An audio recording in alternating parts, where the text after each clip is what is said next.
من بلد نیستم زیاد حرف بزنم. حالا حرف زدنم بلد نباش، من دیپلماسی مهمه.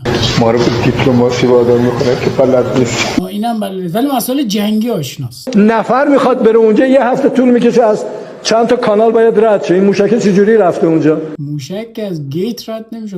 اولش که قرآن ولی مسلط. یا ایها الذین آمنوا کونوا قوامین لله. حالا یادم بیاد الان میگم. نه مسلط، این اتفاقی یادش رفته. توصیه میکنه به این که ما کذالک جعلناکم. نه بالاخره عربی زبان سختیه. شعر خیلی خوب. اصلا رئیس جمهور که نباید این کارا رو انجام بده. روابط دیپلماتیک باید بلد.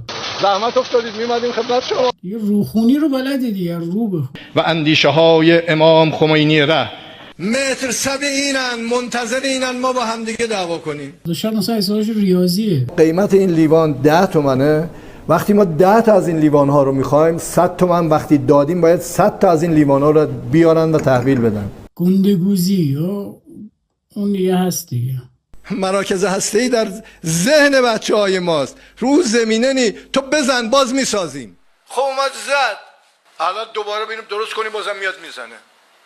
یکی بگیم میخوایم چیکار کنیم. اینم